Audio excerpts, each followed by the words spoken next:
नमस्कार दोस्तों एक बार फिर से स्वागत है आपका इस YouTube चैनल में। दोस्तों मेरा नाम है Devanshu Monga and this is the DM academy.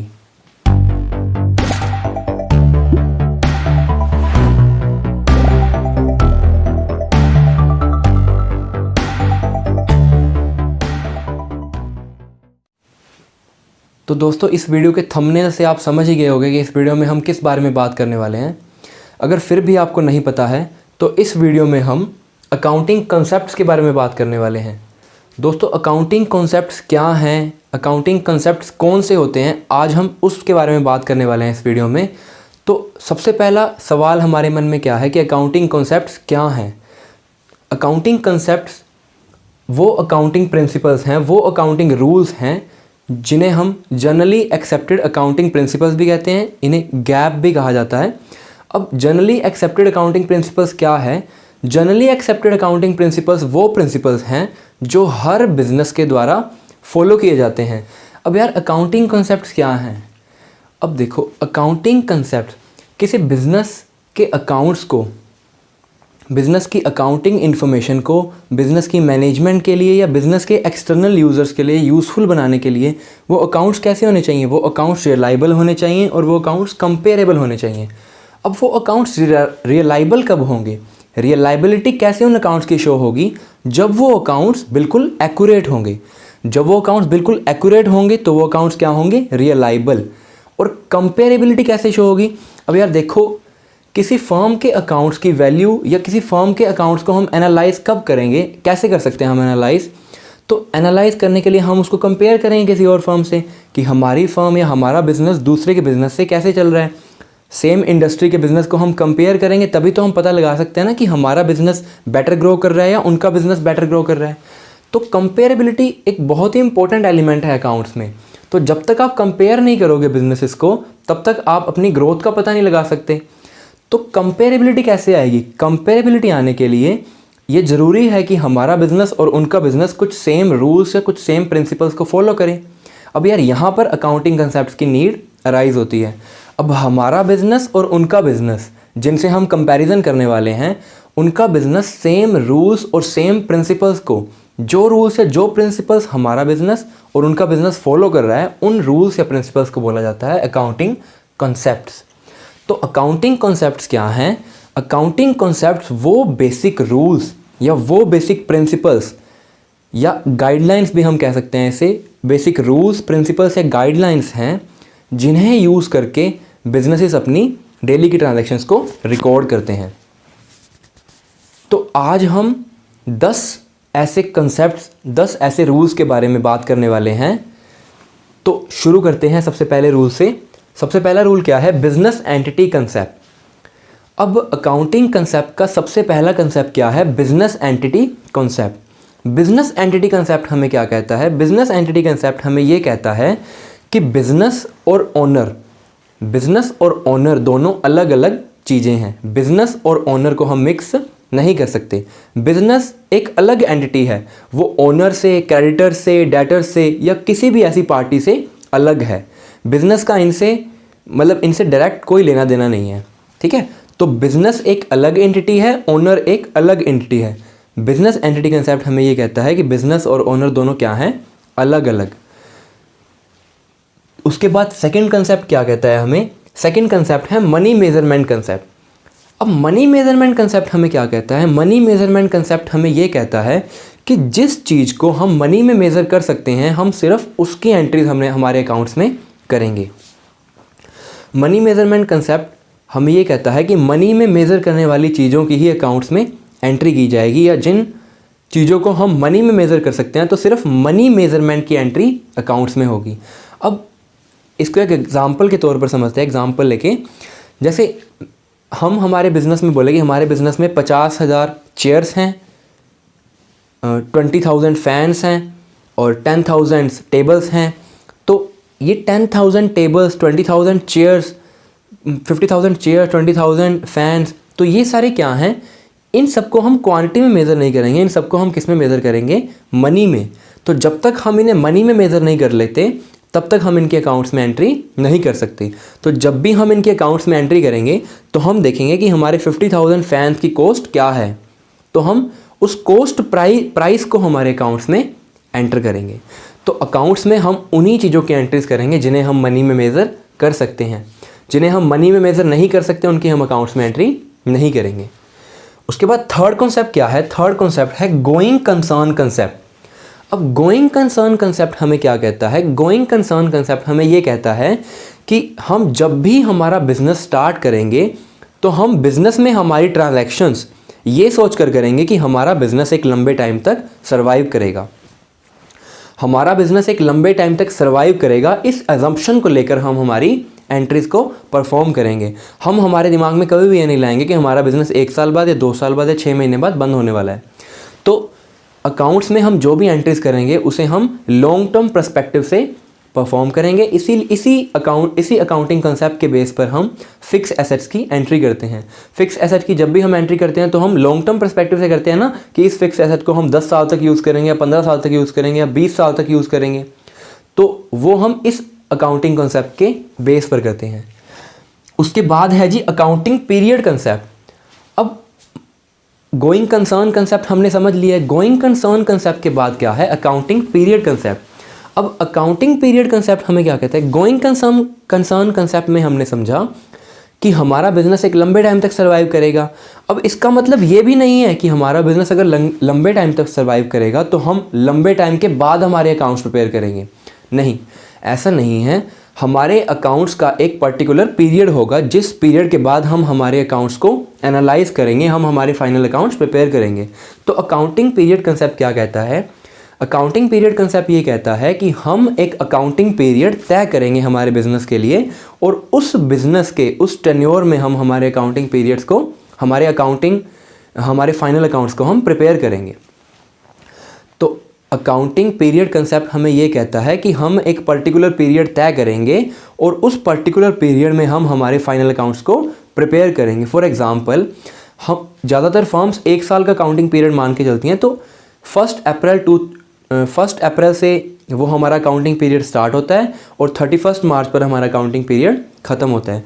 तो इस 1 साल के टेन्योर के अकाउंट्स हम एक बार प्रिपेयर करेंगे। तो 1 अप्रैल से लेकर 31 मार्च तक के अकाउंट्स हम प्रिपेयर करेंगे। तो ये क्या है? एक अकाउंटिंग पीरियड। ऐसे ही कोई फर्म 6 मंथ्स का अकाउंटिंग पीरियड ले सकती है, 3 मंथ्स का अकाउंटिंग पीरियड ले सकती है। तो वो उस फर्म के ऊपर डिपेंड करता है, उस बिज़नेस के ऊपर डिपेंड करेगा। अकाउंटिंग पीरियड कंसेप्ट के बाद है जी हिस्टोरिकल कॉस्ट कंसेप्ट। अब हिस्टोरिकल कॉस्ट कंसेप्ट हमें क्या कहता है? हिस्टोरिकल कॉस्ट कंसेप्ट हमें ये कहता है कि हम हमारे अकाउंट्स में हमारी एंट्रीज जो करेंगे उनको हम हमारी बुक वैल्यू पे रजिस्टर करेंगे, बुक वैल्यू पे एंटर करेंगे और हम बार बार उसकी वैल्यू को चेंज नहीं करेंगे। फॉर एग्ज़ाम्पल, मैंने मेरे बिज़नेस में अगर 10,000 की कोई एसेट परचेज़ की है तो उस 10,000 की एसेट की मैं एंट्री बुक में 10,000 के रूप में ही करूँगा, 10,000 की वैल्यू से ही करूँगा।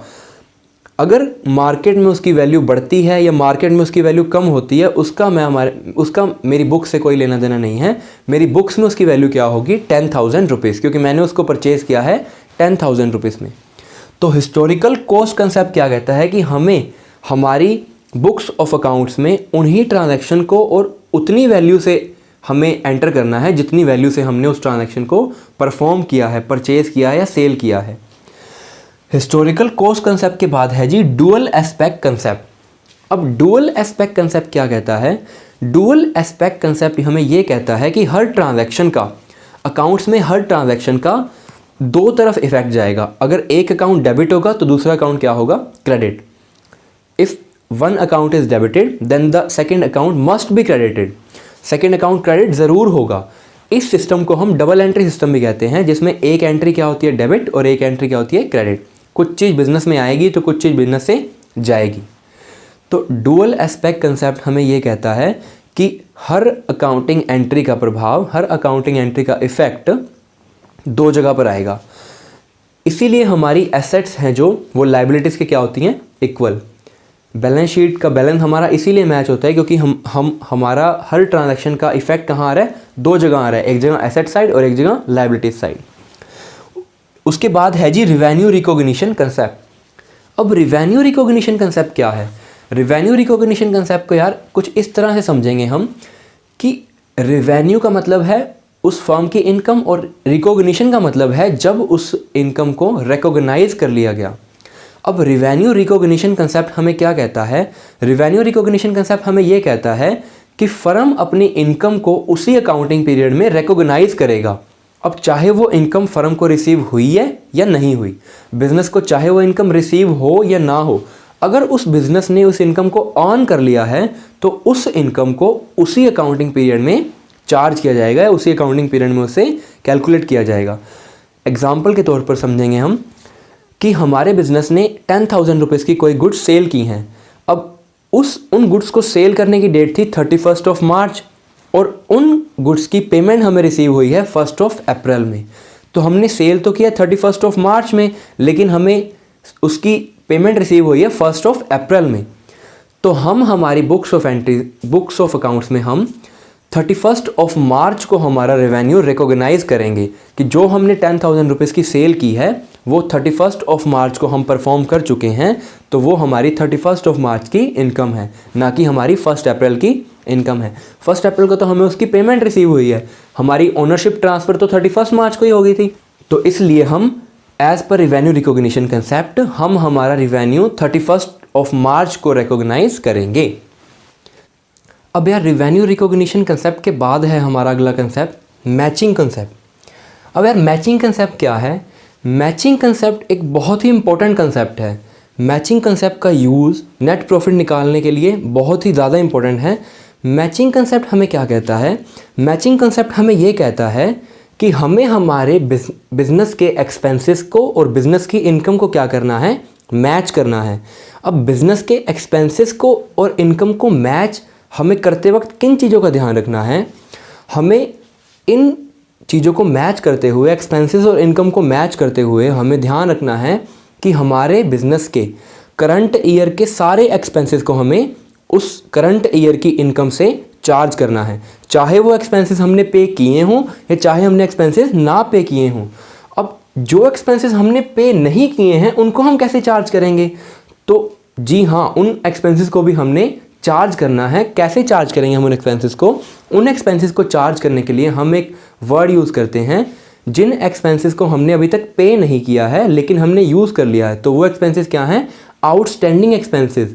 मतलब हम उन एक्सपेंसेस को यूज़ कर चुके हैं लेकिन हमने पे अभी तक नहीं किया है, तो वो क्या है? हमारे आउटस्टैंडिंग एक्सपेंसेस। तो हमें उन आउटस्टैंडिंग एक्सपेंसेस को भी हमारे बिजनेस की इनकम से चार्ज करना है। और जिन एक्सपेंसेस को हमने अभी तक यूज़ नहीं किया लेकिन हम पे कर चुके हैं, वो एक्सपेंसेस क्या होंगे? वो एक्सपेंसेस होंगे हमारे प्रीपेड एक्सपेंसेस, जो हमने पहले से ही पे कर दिए हैं, अभी हमने इनको यूज़ नहीं किया है। तो प्रीपेड एक्सपेंसेस कैसे हो सकते हैं हमारे? जैसे हमने इंश्योरेंस करवाया 5 साल के लिए इकट्ठा, तो हमने इंश्योरेंस 5 साल के लिए करवाया है लेकिन हम 1 साल के अकाउंटिंग पीरियड में तो हम 1 साल के अकाउंटिंग इंश्योरेंस को ही हम चार्ज करेंगे ना। अब हमने इंश्योरेंस करवाया तो 5 साल का है लेकिन हम चार्ज कितना करेंगे? सिर्फ 1 साल का इंश्योरेंस। तो बाकी के 4 साल का जो इंश्योरेंस होगा वो हमारा क्या होगा? Prepaid insurance. तो प्रीपेड इंश्योरेंस को हम हमारे बिज़नेस की इनकम से चार्ज नहीं करेंगे। हम हमारी बिज़नेस की इनकम से सिर्फ उसी साल के एक्सपेंसेस को चार्ज करेंगे। तो इसलिए हम सिर्फ 1 साल के एक्सपेंसेस को, 1 साल के इंश्योरेंस के एक्सपेंस को चार्ज करेंगे। बाकी के 4 साल के इंश्योरेंस के एक्सपेंस को हम एसेट्स में हम कैरी फॉरवर्ड कर देंगे और उनको हम एसेट्स में लिखेंगे। तो इस तरह से जिस ईयर के हमारे एक्सपेंसेस हैं या जिस ईयर की हमारी इनकम है, जब हम उसका कंपैरिजन हमारे उसी ईयर के एक्सपेंसेस या उसी ईयर की इनकम से करेंगे, एक्सपेंसेस का कंपैरिजन इनकम से और इनकम का कंपैरिजन एक्सपेंसेस से, तो जब इनका हम पैरेलल कंपैरिजन करेंगे तो उस कंपैरिजन से जो रिजल्ट्स निकल के आएंगे वो हमारे क्या होंगे? एक्यूरेट नेट प्रॉफिट या नेट लॉस। तो मैचिंग कंसेप्ट क्या कहता है हमें? कि हमें हमारे बिजनेस के उसी अकाउंटिंग पीरियड के, जिस अकाउंटिंग पीरियड की हम ट्रांजैक्शंस कर रहे हैं, जिस अकाउंटिंग पीरियड के हम फाइनल अकाउंट प्रिपेयर कर रहे हैं, तो उसी अकाउंटिंग पीरियड के हमें एक्सपेंसेस को और इनकम को चार्ज करना है। किसी और अकाउंटिंग पीरियड के एक्सपेंसेस या इनकम को चार्ज हमें नहीं करना है। उसके बाद है जी हमारा एक्रूवल कंसेप्ट। अब यार एक्रूवल कंसेप्ट भी मैचिंग कंसेप्ट की तरह ही है। एक्रूअल कंसेप्ट क्या कहता है? एक्रूअल कंसेप्ट ये कहता है कि चाहे आपने कैश पे किया है या नहीं किया, चाहे आपने कैश रिसीव किया है या नहीं किया, अगर वो एक्सपेंस आपके बिजनेस का हो गया है तो चाहे आपने कैश पे किया है चाहे नहीं किया, आप उसे अपने उस साल की इनकम से चार्ज करेंगे।